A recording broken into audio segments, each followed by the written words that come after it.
وتعلما وتعليما وتذكرا وتذكيرا والنفع والانتفاع والإفادة والاستفادة والحث على التمسك وسنة رسول الله صلى الله عليه وسلم إلى الهدى ودلالة على الخير ابتغاء مرضاته وقربه وثوابه مع اللطف والعافية وصلاح العاقبة. Bismillahirrahmanirrahim. Alhamdulillahirabbil alamin. Bihi nasta'inu ala umuri dunya waddin. Wassalatu wassalamu ala Rasulillah Sayyidina wa habibina syafi'ina wa maulana Muhammadin wa ala alihi wa sahbihi wa man wala la hawla wa la quwata illa billah. Amma ba'du. Qala musanniful kitab Habibul Imam Al-Habib Abdullah bin Husain bin Tahir rahimahullah ghafara lahu wa liwalidayhi. Thumma ila sahibu syarha Imam Nawawi Al-Bantani rahimahullah wa ghafara lahu wa liwalidayhi wa nafa'ana bihima fid darain. Allahumma aftah qulubana futuhal arifin wa bihikmatika wansur alaina birahmatika ya arhamar rahimin. Ila anqal. Masih dalam maksiatnya lisan, maksiatnya ucapan. Yang berikutnya adalah wal kidbu 'ala Allah. Yang berikutnya adalah berdusta tentang Allah. Mengucapkan sesuatu yang salah tentang Allah. Namanya ini fitnah. Allah difitnah. Artinya yang bukan semestinya keadaan pada Allah, tapi disifatkan pada Allah, namanya fitnah. Keadaan yang tidak semestinya tapi disifatkan pada Allah. Apa contohnya? Bi anna saba ilaihi ta'ala waladan au syarikan. Seperti menghubungkan terhadap Allah adanya seorang anak atau sekutu. Tuhan itu ya punya anak. Ini menghubungkan anak ini sengaja berdusta tentang Allah. Menfitnah Allah. Tuhan difitnah punya anak, itu fitnah namanya. Oh, Tuhan itu punya anak loh, itu fitnah. Oh, Tuhan enggak punya anak kok difitnah punya anak. Zat yang tanzih, zat yang butuh dari adanya kawan, adanya lawan, adanya sekutu, tapi disifatkan kalau Allah itu punya sesuatu dari mereka, maka ini adalah perbuatan yang haram, perbuatan yang zalim. Apabila berkaitan sama akidah, bisa termasuk nanti murtad lisan. Ucapannya aja sampai kepada murtad, ketika ucapannya sampai mengatakan Allah itu punya anak. Kalau sampai i'tiqad, rusak i'tiqadnya. Dia meyakini sesuatu yang salah. Sama dengan enggak usah meyakini Allah punya anak. Allah itu bisa saja punya anak, tapi ya enggak bikin anak, itu sama rusaknya. Seperti pahamnya orang Qadariyah, Tuhan itu maha kuasa, segalanya kuasa, enggak ada yang mustahil bagi Tuhan. Hingga bikin anak pun kuasa, cuman enggak bikin. Kalau mau bikin bisa. Oh, ini ngomong bisa, oh ini sudah hatinya rusak. Berarti menfitnah Allah gitu loh. Allah itu enggak butuh anak kok. Anak bagi Allah itu hukumnya apa? Mustahil.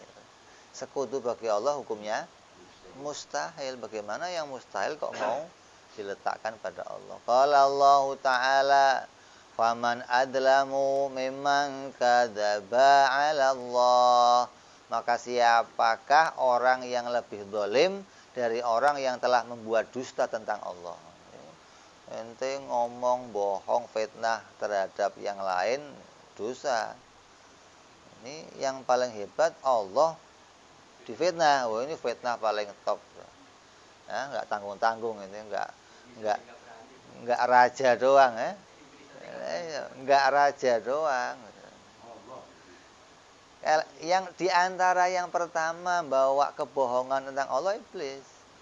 Pertama pembawa kebohongan. Hingga dikatakan Nabi Adam tertipu. Nabi Adam tertipu itu bukan dengan tipuan iblis.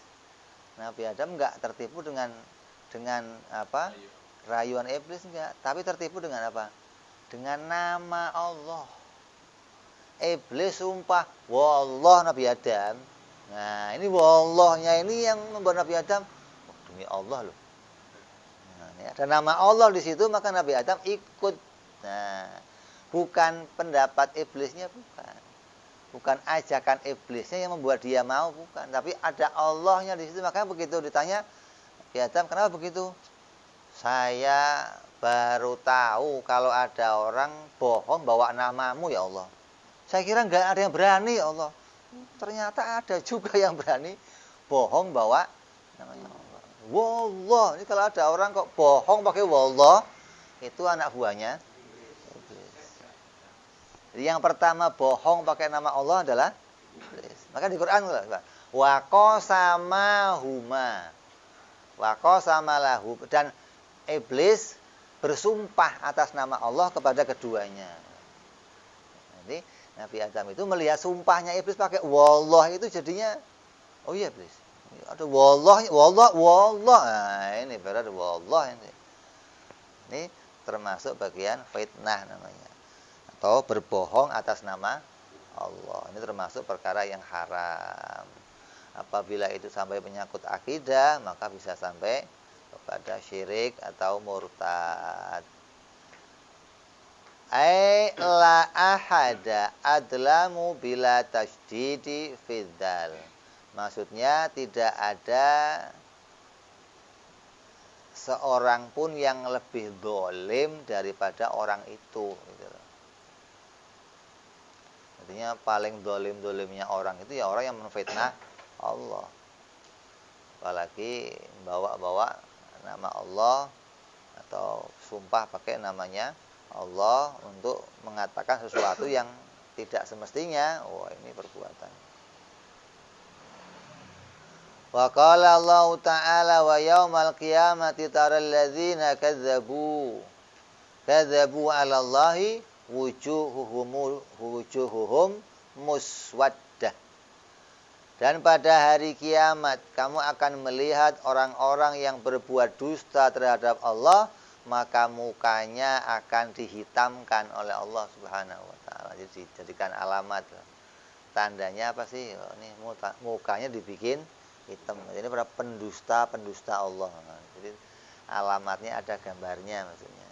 Ketika orang itu mau membedakan satu dengan yang lainnya kelihatan, oh ini para pezina, ini para pendusta, ini para peminum arak, ini masing-masing melihat tandanya sendiri-sendiri. Qala Al-Hasan, berkata Imam Al-Hasan radhiyallahu an, ini cucunya Rasulullah sallallahu alaihi wasallam, humul ladzina yaquluna in syi'na fa'alna wa in syi'na lam naf'al. Hakahu Ibnu Hajar fi Zawajir anil iqtirafil kabair.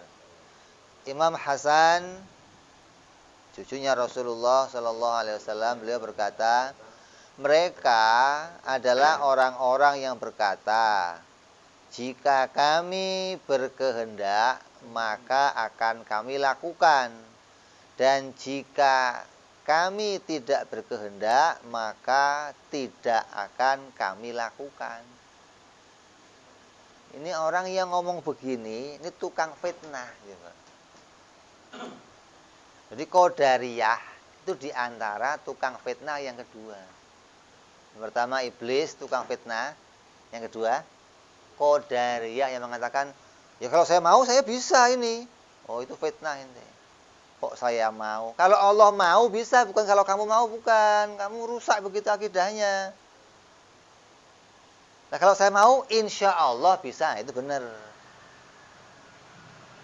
Kamu ngomong, Kalau saya mau, saya bisa. Kalau saya nggak mau, ya nggak terjadi nih. Oh, itu kamu memfitnah Allah. Kamu menganggap berarti terjadinya sesuatu itu karena, oh ini rusak. Rusak sudah. Kamu jadi orang Qadariyah yang menganggap kamu itu bisa memunculkan sesuatu. Kamu memfitnah Allah. Kamu membuat orang lain menganggap bahwa itu muncul dari kamu. Maksudnya gimana? Pak, ini bisa nggak Pak nambah pin Pak? Insya Allah bisa.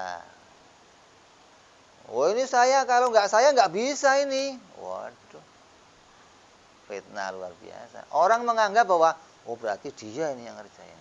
Ini namanya kamu bikin fitnah seperti Dajjal. Dajjal itu tukang fitnah. Apa? Dia mengaku dirinya Tuhan. Hingga orang menganggap, oh ini Tuhan ini. Artinya dia mengalihkan perhatian bahwa ada yang lain selain Allah yang bisa menciptakan, itu fitnah namanya. Kamu bikin-bikin namanya begitu. Ini hati-hati nih ucapan yang demikian bisa membawa kita menjadi orang yang menfitnah Allah. Jadi kalimatnya bagus bagaimana? Ya pakai insya Allah. Saya tampar kamu insya Allah rumah sakit kamu begitu loh. Saya tampar insya Allah budi dharma kamu. Pakai insya Allah. Jadi orang mukmin itu selalu insya Allah. Apapun perbuatannya insya Allah. Sebaliknya, kalau enggak Allah kehendaki, ya ini enggak bakal terjadi. Ini akan bisa terjadi kalau Allah menghendaki. Kalau Allah enggak menghendaki, ini ya enggak bakal terjadi. Kalau menghendaki pasti sembuh. Kalau Allah enggak menghendaki, enggak sembuh. Maka yang demikian ucapan yang benar. Kalau sampai kamu akui pada sandarkan pada perbuatan kamu sendiri, kamu membuat fitnah tentang Allah. Ini perkataan Imam Hasan, bayangkan ini. Cucunya Rasul yang ngomong begini. Kenapa? Banget diajarin tauhidnya lempeng begitu loh. Banget akidah itu dilempeng, ini begini, akidah itu begini. Jangan mencong, jangan. Kamu mencong dari sini, fitnah kamu, tukang fitnah kamu. Apalagi tiap hari di kerjaan, wos. Saya bisa ini, saya kalau enggak saya enggak bisa. Gara-gara kamu begini, gara-gara. Ini fitnah semua isinya. Kamu membuat sekutu pada Allah begitu. Kamu menampilkan ada sekutu bagi Allah. Ini kerusakan pemikirannya begitu. Makanya perlu diluruskan pemikirannya. Kalau di rumah sakit jiwa, di setrum dikasih itu apa? Helm strom. Nah, kalau kamu kan di sini nggak ada strom, pukul pakai balok, biar ada goyang dikit kepalanya gitu maksudnya. Kalau goyang dikit, barangkali stromnya nyambung lagi. Nah kalau dia ngomong, lah kan Allah menitipkan kekuatan pada saya, Allah nggak butuh bantuan. Kamu bikin fitnah. Kalau kamu ngomong Allah menitipkan kekuatan, terus kekuatan itu bisa menghasilkan, oh, kamu fitnah. Nggak ada Allah nitip kekuatan, nggak ada. Loh, bukti saya kuat. Iya, kamu dibikin kuat, tapi kekuatan kamu nggak menghasilkan apapun. Begitu loh. Untuk ngangkat ini terangkat bukan dengan kekuatan kamu, walaupun kamu ngangkatnya pakai kekuatan, tapi yang menghasilkan terangkat bukan kekuatan kamu. Kalau kamu sudah nggak punya kekuatan, masa mau ngangkat ini bagaimana? Karena kamu merasa punya kekuatan, kamu berusaha ngangkat ini. Tapi ketika terangkat, alhamdulillah, begitu. Allah menjadikannya terangkat, bukan kekuatan saya menjadikan terangkat. Apalagi yang ahli-ahli fitness asal ini kena, rumah sakit. Udah fitnah tok isinya dah. Rusak, fitness malah rusak begitu. Orang fitness malah. Ada orang bisa hizib, bisa pakai wafak, asal pukul. Oh, ini kekuatan ini. Itu fitnah semua. Allah nggak nitipin kekuatan apapun, nggak ada. Itu Allah yang bikin Allah, nggak ada kekuatannya, nggak ada. Kamu tertipu. Dan ketertipuan kamu sampai kamu ucapkan, kamu memfitnah Allah. Kalau enggak kamu ucapkan, kamu tertipu.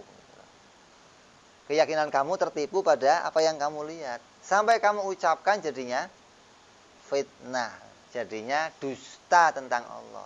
Kamu menganggap Allah menitipkan kekuatan, kamu menganggap kamu bisa menghasilkan sesuatu. Ini hati-hati. Makanya kamu disuruh ngaji tauhid, disuruh membersihkan akidah, biar nggak keserempet-serempet yang begini. Paling enggaknya kan haram, gitu loh. Paling enggaknya kamu ngomong begitu haram, lupa saya astagfirullah. Sehingga kita disuruh punya akidah yang bersih bahwa Allah itu al-munfaridu fil ijad, begitu. Zat yang esa di dalam menciptakan segala sesuatu. Hingga apapun hasil munculnya harus dari dia, sudah nggak ada lain, nggak ada. Nggak ada yang lain lagi yang menciptakan sesuatu selain dia, nggak ada. Ini yang kamu harus artinya kalau mau dibahasakan pakai bahasanya yang lain, dibahasakan hanya dia satu-satunya gitu, yang bisa menghasilkan sesuatu. Yang lain dia nggak bisa. Jadi kalau kamu kok ngomong saya bisa ini, saya bisa ini, nah, artinya kamu mengucapkan sesuatu yang sampai pada melakukan kebohongan tentang Allah Subhanahu wa taala.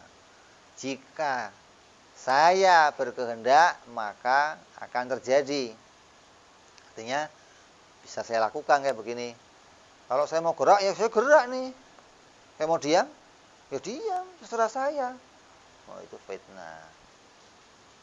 Coba ente, Nah,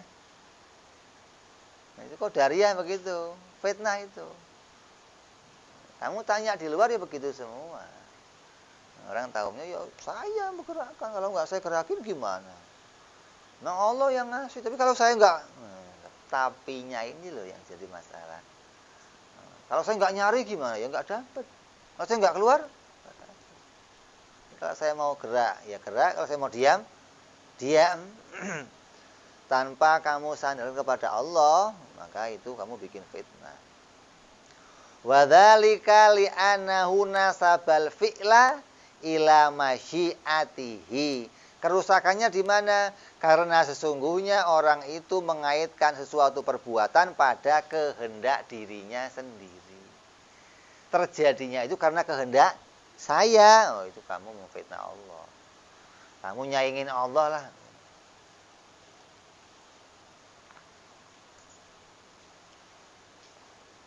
Makanya orang mukmin itu punya cita-cita apa saja, punya kemauan apa saja, insya Allahnya nggak boleh ditinggal. Kalau lepas insya Allah, setidaknya kamu terkena ini. Gitu. Yang paling parahnya apa? Ya hati kamu rusak. Menganggap ada sekutu bagi Allah. Ada fi'il lain selain fi'ilnya Allah. Itu kerusakannya. Wa fil haqiqati innama dzalika bimasyiatillahi ta'ala. Sementara pada makna hakikat, bahwa semua yang terjadi atas kehendak Allah, enggak ada kehendak kamu enggak. Kamu pingin gerak, kalau Allah enggak menghendaki kamu gerak, ya enggak bakal gerak. Kayak orang stroke, pingin gerak enggak? Dia enggak bisa gerak. Walaupun dia pengen gerak. Kamu diikat, bisa gerak enggak? Walaupun kamu pengen, ya nggak bisa. Jadi keinginan kamu itu nggak menghasilkan apapun. Walaupun Allah kasih kamu keinginan, tapi keinginan kamu nggak menghasilkan apapun, nggak. Semua yang hasil dari keinginan kamu itu dari Allah. Mau itu baik, mau itu jelek, itu fil hakikoh begitu. Hakikat. Di dalam kerajaannya Allah ini enggak ada yang terjadi kecuali atas kehendaknya Allah. Mau itu khair, mau itu syar. Maka kita suruh iman khairihi wa syarihi min Allah. Itu fil hakikah harus begitu. Kalau enggak begitu bagaimana? Kamu memfitnah. Adapun ahli sunnah suka ngomong yang baik-baik dari Allah, yang buruk dari saya. Itu adab berbicara. Sopan santun kita berbicara, bukan fil hakikoh, bukan. Jadi kalau sampai fil hakikoh, kamu mengingkari kenyataan. Berarti kenyataannya nggak begitu, kamu akui seperti itu. Ini diantara kerusakan, membuat-buat tentang namanya Allah. Siapa yang termasuk sini? Banyak. Pokoknya orang-orang kafir yang mengatakan ada Tuhan lain selain Allah, ini bikin fitnah. Kalau mereka sih nggak kita masalahin, sudah beres namanya. Iblis, apalagi sudah. Saking kenalnya sama Allah sampai bisa bohong pakai nama Allah. Kan saking kenal sama Allah ini. Kalau nggak kenal sama Allah, dia nggak bisa bohong pakai namanya Allah. Jadi jangan terus kenal sama Allah itu, enggak, iblis kenal sama Allah jadi malah rusak semua. Terus ya itu orang-orang Nasrani, orang Yahudi. Nah yang kita permasalahkan orang-orang Islam. Artinya yang sampai dia itu merubah sebuah kenyataan. Artinya menolak hakikat. Makanya penting belajar ilmu hakikat. Kalau kata Gus Dur, jangan belajar syariat doang. Ojo mau ngaji syariat bloko. Jangan ngaji syariat doang. Ngaji itu ya ada syariat, ada toriko, ada hakikat. Biar kamu nggak salah pada makna hakikat. Ya kamu nggak menisbatkan saya mau, saya bisa. Enggak. Nah, ini rusak. Jadi semuanya harus disandarkan pada insya Allah. Kembali kepada makna hakikat. Adapun saya ngomong, saya bisa sholat, saya bisa haji, Allah saya niat mau sholat, saya niat mau haji, saya niat memotong kambing, saya niat mau saya, itu kembali bahwa atas pertolonganmu, akhirnya lillahi ta'ala. Semua ini atas pertolonganmu ya Allah. Kok terjadi sholat, engkau yang nolong. Kok terjadi sembelihan, engkau yang nolong. Kok terjadi haji, engkau yang nolong. Harus ke arah itu. Kalau enggak, kamu buat-buat fitnah atas namanya Allah. Ini dikisahkan oleh Imam Ibnu Hajar dalam kitabnya Az-Zawajir Al-Iktirafil Kabair. Terus termasuk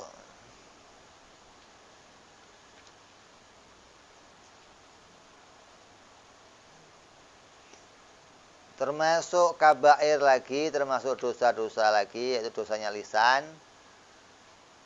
adalah wal kidbu ala Rasulillah, berbohong atas nama Rasulullah. Ini sama. Atas nama Allah bohong, atas nama Rasulullah ya haram juga. Qala Asy-Syarqawi wal kidbu alaihi sallallahu alaihi wasallam amadan kabirun. Dan berbohong mengatasnamakan Rasulullah secara sengaja, maka hukumnya dosa besar. Bikin hadis palsu gitu loh. Ini Rasulullah yang merintah. Palsu hadisnya. Ini bahaya. Artinya termasuk, nanti bisa termasuk orang-orang yang berbohong atas nama Rasulullah. Siapa orang yang begini? Orang-orang Syiah banyak. Banyak membuat hadis-hadis palsu mengatasnamakan Rasulullah. Orang-orang khusyiyah, orang-orang yang menghalalkan segala cara untuk mendapatkan pengikut gitu loh. Gara-gara pengen pengikutnya banyak, pokoknya cetak hadis-hadis Rasul, yang penting orang tertarik. Wah, ini ataupun orang-orang kita yang kadang berbohong atas nama Rasulullah Shallallahu Alaihi Wasallam. Ada yang nulis hadis dijual-jual, itu di apa itu? Bukan nulis hadis di ini kambing jual-jual, ini jual barang tapi ada hadisnya. Jual habatus sauda ada hadisnya. Jualannya ada hadisnya. Promosinya pakai hadis gitu loh. Nabi suruh ikut ngomong, maksudnya Nabi suruh bantuin. Ini kalau sampai ada kebohongan di situ, aduh bisa rusak itu. Termasuk berbohong atas namanya Rasulullah Shallallahu Alaihi Wasallam. Jadi semua kebohongan atas nama Nabi, maka itu hukumnya haram. Terus wada wal batilah, dan melakukan pendakwaan yang batil atau tuduhan atau bikin laporan palsu. Wadakwa hiya al-ikhbarun, yaitu pelaporan atau memberikan kabar an thubuti haqqin lahu aw limuwakilihi ala ghairihi indal hakimi aw muhkami aw muhakkami aw sayyidin aw dzi syaukatin. Pendakwaan atau tuduhan itu adalah laporan mengenai ketetapan suatu hak, melaporkan ketetapan suatu hak untuknya atau untuk orang yang diwakilkannya atau untuk orang lain di hadapan hakim atau pejabat hukum atau seorang tuan atau orang yang memiliki kekuasaan atau kekuatan. Ini orang yang orang yang membuat laporan, orang yang membuat pelaporan, tuntutan, itu isinya apa sih tuntutan itu? Ya meminta hak. Saya nuntut, berarti saya meminta hak. Yang mau kamu tuntut atas nama siapa? Baik atas nama sendiri, atau saya diwakilkan orang lain, surat kuasa. Tolong kamu tuntut si Anu, ini surat kuasanya. Atau mau tuntutan itu, laporan itu diajukannya kepada siapa?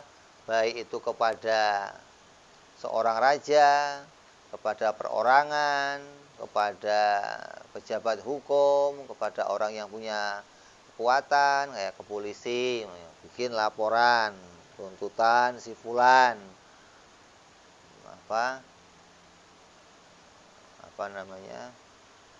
tindakan kekerasan, cuma dicolek doang, lu jangan begitu dong, lapor tindakan kekerasan, badannya dicoretin tembok, seret, itu pak. Nah, ini bikin laporan palsu, ini bentuk dari perkara yang haram.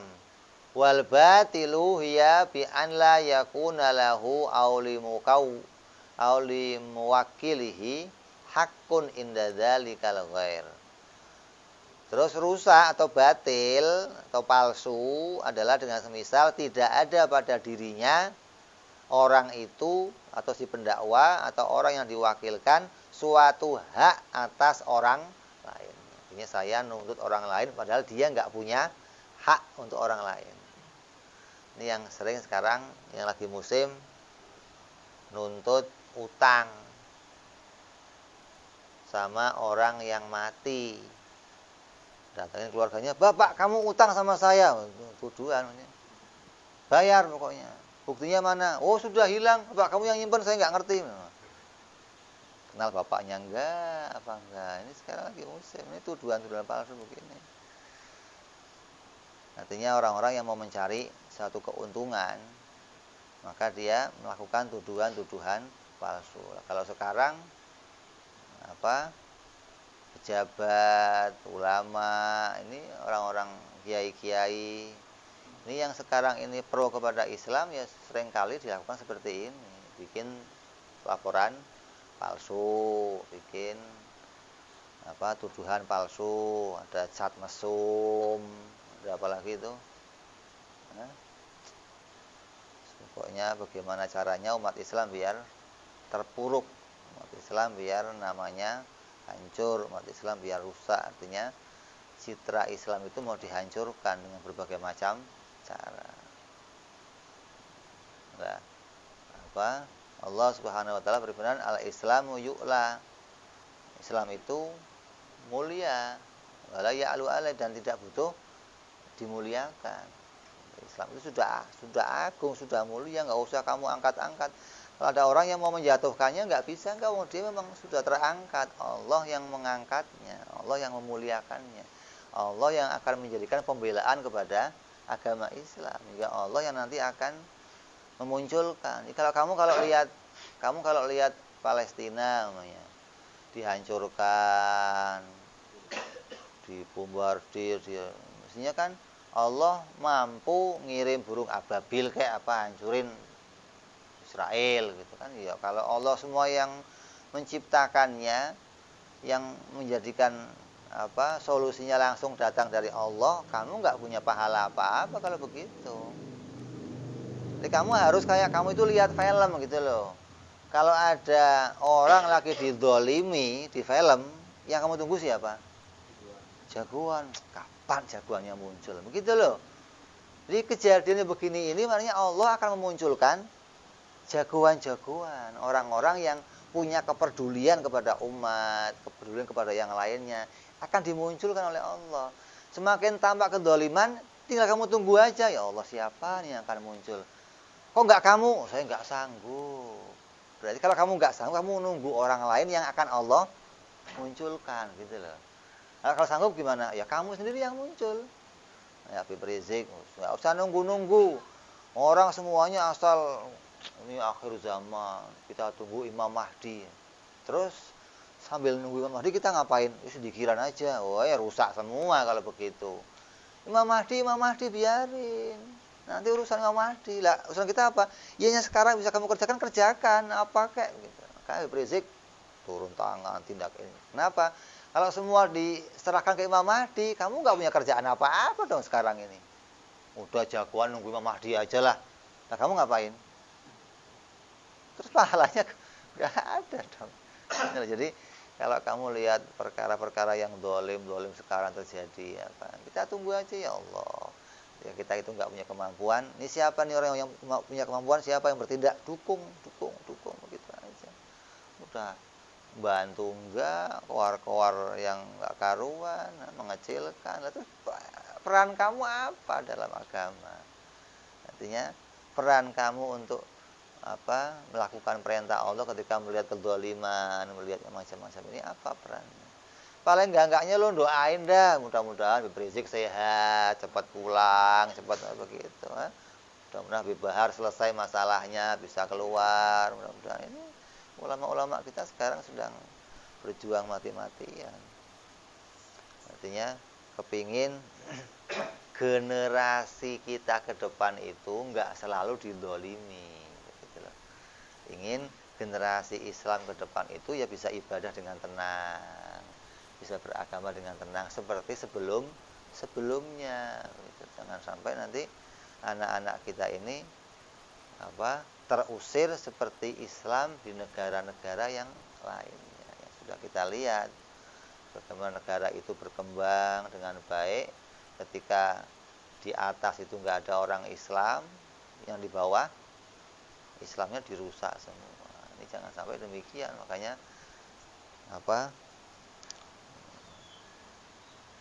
ulama-ulama akhir ini seringkali mengedepankan pelajaran politik untuk umat. Harus umat dikenalkan politik. Kenapa? Karena kebutuhan gitu loh. Kalau kita nggak butuh pada keadaan sekarang ini ya nggak dikenalkan sama politik. Karena ada kebutuhan, maka penting orang-orang tertentu mengurus hal ini agar umat Islam nggak selalu di fitnah yang macam-macam.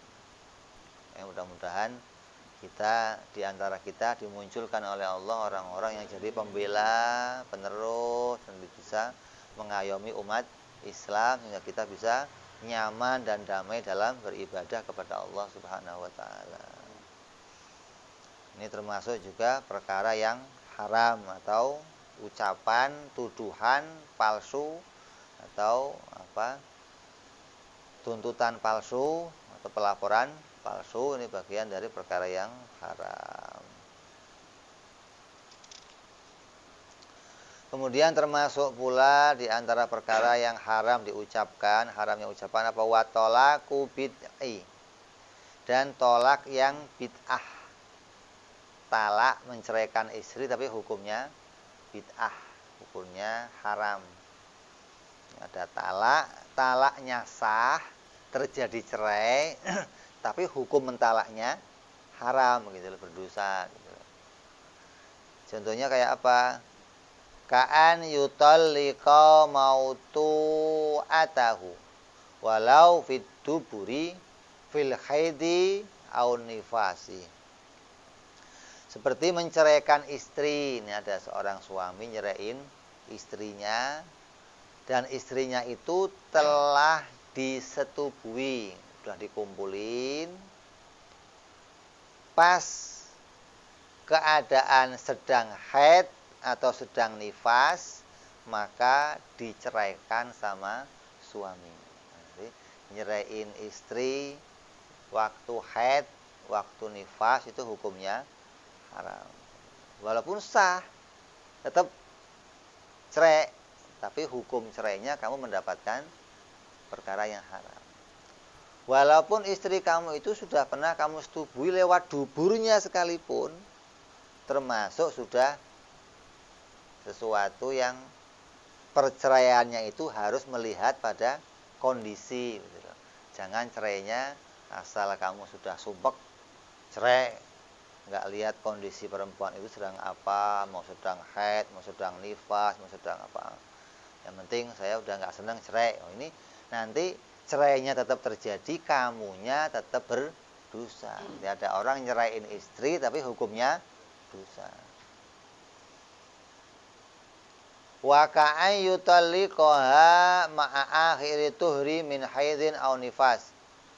Dan seperti menceraikan istri menyertai masa terakhir suci dari haid atau nifas. Artinya sudah pas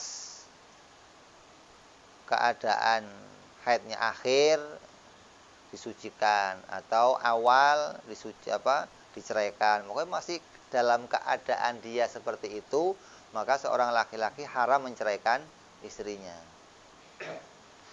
Au yutalliqaha fi tuhrin au ti'aha wa au fi tuhrin wati'aha fihi wa hiya mimman yahbalu li adami sighariha au ya'siha wa lam yadhhar biha hamlun. Dan ia menceraikan istrinya di masa suci. Ada lagi seorang suami nyerain istrinya waktu keadaan masih suci, di mana ia telah mensetubuinya di masa suci itu. Sewaktu istri itu termasuk orang-orang yang berpotensi hamil, dikarenakan istrinya tidak lagi berusia kanak-kanak, karena istrinya tidak lagi berusia kanak-kanak dan tidak menopause, namun belum terlihat padanya tanda-tanda kehamilan. Ya, suami kumpul sama istrinya, habis dikumpuli terus cerai. Ini kurang ajar maksudnya. Dan ini buat terakhir dah gitu. Cerai. Ini kurang ajar nih begini nih. Cerainya sah, tapi hukumnya haram. Lu main enak-enak aja lah. Kalau ini hamil gimana ntar? Punya potensi untuk hamil. Kalau hamil gimana? Ya bodo amat. Wah ini yang begini nih. Yang begini karungin, yang penting karungin, bawa yang jauh sono, pojok-pojok sono begitu.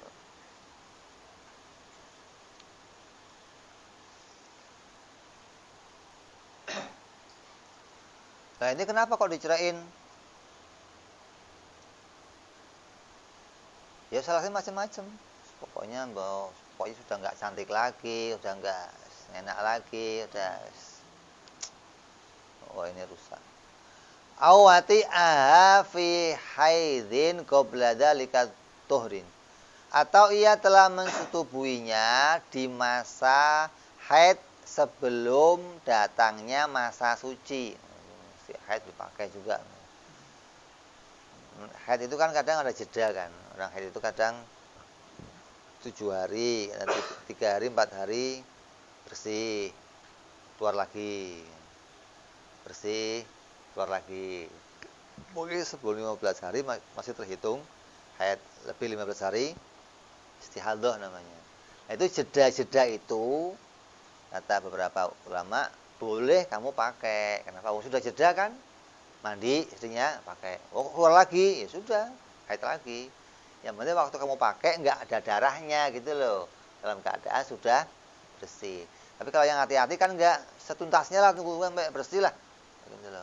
Jangan istrinya udah bersih mas, nggak. Ya bersihnya berapa menit? Jangan baru 2 menit bersih. Tunggu nah, jedanya berapa waktu gitu sehingga nggak sampai nanti lah. Ketika itu kok kamu kumpuli, selesai kamu kumpuli terus kamu cerai, ini sama dengan perbuatan yang cerainya cerai yang haram.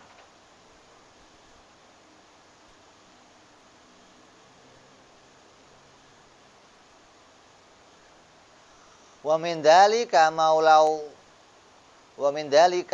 malau qasama li ihda zaujataihi.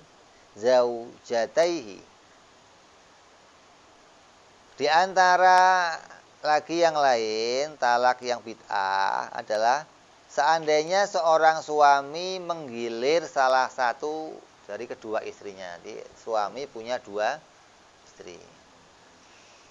Summa talaqal ukhra qoblal mabiti indaha fa innahu ya'thimu. Dia datang ke rumah istrinya yang pertama, belum datang ke rumah istri yang kedua, udah diceraikan istri yang kedua. Ini haram hukumnya. Didatangin belum, ditemuin belum, dikumpulin belum, udah diceraikan, tanpa ditengokin lagi, oh ini hukumnya haram. Jadi menceraikan itu juga harus dengan baik-baik. Maka dikatakan kan apa namanya dikatakan apa? Min imsakin bima'ruf au tasrihin bi ihsan. Jadi kumpulnya dengan baik, waktu cerai juga dengan baik. Jangan cerainya dalam keadaan semaunya, jangan, harus dalam keadaan cerai yang baik. Nah terus apa yang bisa dikerjakan laki-laki yang menceraikan istrinya dalam keadaan haram? Itu cerai lo. Duh ingat astagfirullah lupa saya ini keadaannya lagi haid. Gimana solusinya? Ya wayajibu alaihi raj'atu in kana talaqu raj'iyan. Maka dia wajib kembali. Jadi yang talaknya haram itu wajib kembali. Jadi kalau dia mau nyerahin, ya nyerainya dalam keadaan yang nggak haram gitu loh maksudnya. Kalau kamu kok cerainya dalam keadaan haram, maka kamu punya kewajiban untuk kembali lagi di dalam pernikahan itu. Andai kamu talaknya talak roj'i itu talak yang masih bisa kembali, ada talak 1, talak 2, masih bisa kembali. Maka kamu wajib kembali. Awit tajdidu in kana bainan, atau kamu harus tajdid nikah lagi kalau itu talaknya talak bain. Talak bain itu talak 3. Talak 3 itu yang kamu nggak bisa kembali kecuali adanya muhalil, adanya orang yang menikahi dulu. Maka wanita itu harus nikah dulu sama orang lain, terus jadi janda, terus kamu kembali lagi. Kalau kamu mau menghapus keharaman itu, maka kamu tunggu lagi dia janda, kamu kawin lagi dia. Kalau talaknya talak 3. Kalau talaknya talak 1, langsung rujuk kembali, nah, hingga kamu menghilangkan keharaman tadi masih berjalan. Ini keadaan yang jangan disepelekan, artinya seorang laki-laki bisa. Enggak. Kalau kamu ngomong talak doang, otomatis 1. Rujuk, ngomong talak lagi, otomatis 2. Ngomong talak lagi, otomatis 3. Kamu kalau ngomong talak 3, nggak usah talak. Talak 3, itu talak 3, begitu aja.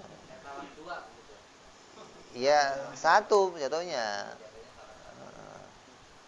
Kalau kamu talak 3 ya langsung itu talaknya 3. Kalau sudah talak 3 namanya talak bain, talak yang kamu nggak bisa kembali lagi kecuali adanya mukhalil gitu loh. Jadi kalau status talaknya haram maka wajib kembali. Wa min dzalika aidzan malaunaka hahamilan min zina wa wati'aha. Dan di antara hal itu termasuk talak yang haram pula juga adalah kasus seandainya suami menikahi seorang istri yang hamil dari hasil zina dan ia telah menyetubuhinya. Summa talaqaha qoblal wad'i li'annaha la yastara'u fil iddati illa ba'dal wad'i. Kemudian ia menceraikannya sebelum melahirkan karena sungguhnya si istri tidak dapat melangsungkan dirinya ke dalam masa iddah kecuali setelah melahirkan. Artinya laki-laki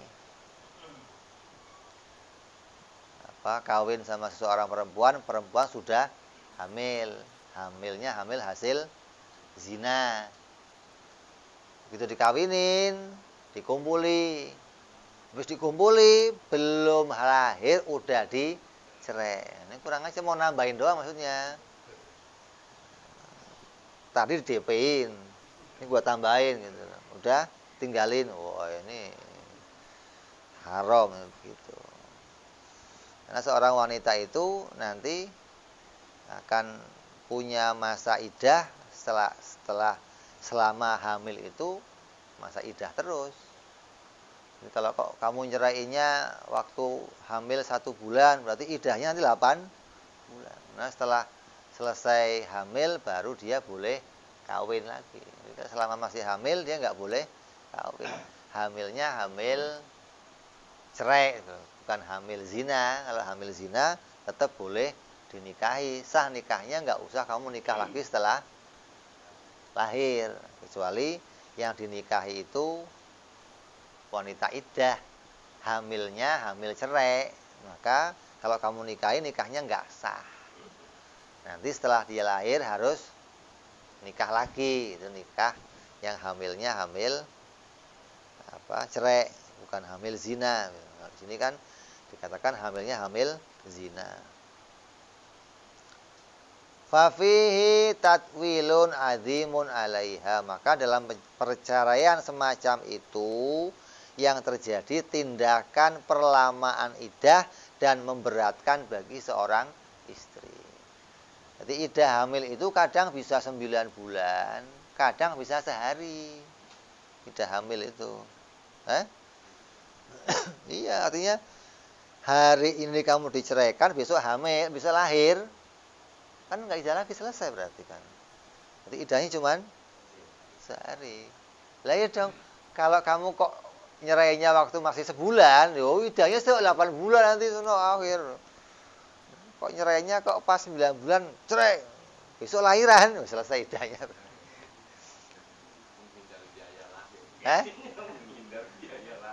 Nah yang berat kalau kamu tolaknya tolak roj'i, talak 1, usia 9 bulan kamu talak, besok lahir, besok lagi kamu mau rujuk udah nggak bisa, itu 2 hari udah nggak bisa rujuk, itu harus akad ulang. Kenapa? Iddahnya udah selesai kan. Terus bisa balik kalau masih iddah, karena iddahnya selesai ya kawin lagi, walaupun nggak usah pakai mukhalil, nggak usah pakai diloncatin, tetap akad ulang, ada mahar, ada saksi. Tapi kalau rujuk kan cukup ngomong doang, saya mau balik sama ente, gitu aja. Atau nggak usah ngomong, nggak apa-apa, yang penting pulang aja. Oh berarti laki saya udah mau balik gitu. Makanya orang kalau nyerai istri itu dianjurkan nggak pulang ke rumah orang tuanya. Kalau dia cerainya di rumahnya suami, ya di situ masa iddahnya, begitu loh. Suaminya keluar. Kenapa? Kalau dia mau rujuk gampang. Nah, tinggal pulang selesai gitu loh. Tapi kalau restu istrinya kok pergi, pulang ke rumah orang tua, mau rujuk susah ini. Pakai ketok-ketok, pakai pak.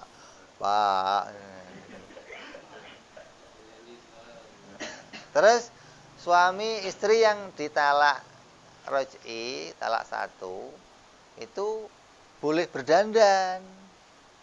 Biar kalau suaminya pulang tahu, oh, cantik loh istrinya. Tapi kalau sudah ditalak nggak mau dandan, tambah sumpek suaminya. Udah begitu sumpek. Kecuali talaknya talak bain, maka nggak boleh dandan, nggak boleh apa. Jadi kalau kamu kok ditalak masa idah, oh orang idah itu nggak boleh dandan. Oh ya nggak laku lagi saya. Lah dandannya untuk siapa? Untuk suaminya kalau pulang itu nanti gitu loh. Bukan untuk laki-laki lain, bukan. Idah mejeng keluar rumah itu mah rusak namanya. Nunggu suaminya kalau pulang, begitu pulang lihat istrinya masih singsot begitu, oh ternyata cantik juga gitu. Terus saya balik dah, ini namanya ada.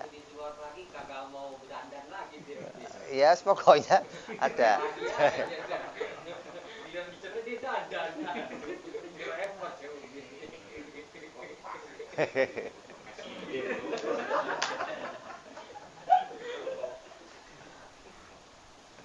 Memang harusnya di ini kasih apa Pak Harto apa nanti cepet jalannya begitu. Kalau cuma nanti pulangnya bawanya bawa warisan orang tua ya begitu. Kadang sumpek juga dianya pulang itu lagi.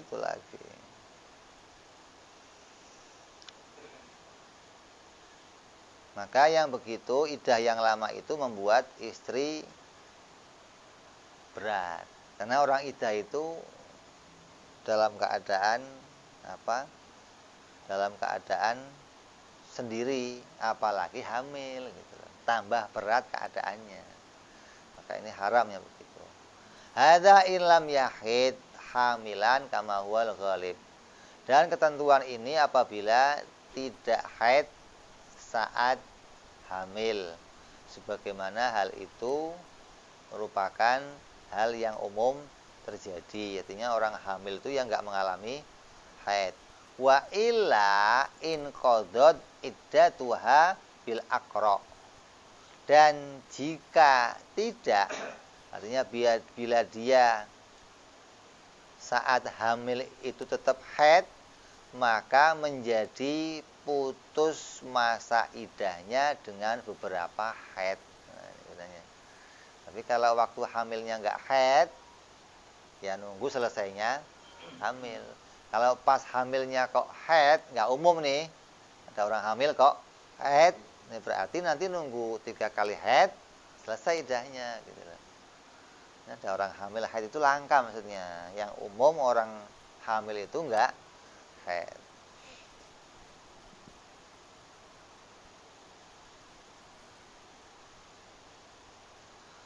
Terus yang berikutnya, dan mengucapkan kalimat zihar, yaitu menyerupakan istrinya dengan muhrim, dengan mahramnya seorang laki-laki.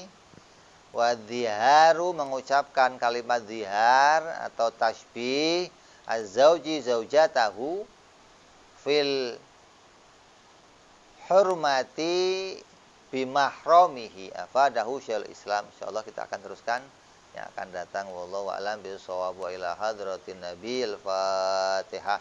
A'udzu billahi minasyaitonir rajim. Bismillahirrahmanirrahim. Alhamdulillahirabbil alamin arrahmanir rahim maliki yaumiddin. Iyyaka na'budu wa iyyaka nasta'in ihdinas siratal mustaqim. صراط الذين أنعمت عليهم غير المغضوب عليهم ولا الضالين آمين يا ربنا اعترفنا بأننا اقترفنا وأننا أشرفنا فتب علينا توبة كل عوبة واستر لنا وآمن روعتي واغفر لوالدينا ومولودينا والأهل والإخوان خلاني وكل ذي أو صحبة والمسلمين أجمع من ربي أسمى فضلا وجودا منان سابي منا بالمصطفى رسولي نعظى بكل ذولي صلى وسلم ربي عليه عند الحب وآله وصحبه عدد قصد صحبي الحمد لله في البدء والثناء سبحان ربك رب العزة عما يصفون وسلام على المرسلين والحمد لله رب العالمين.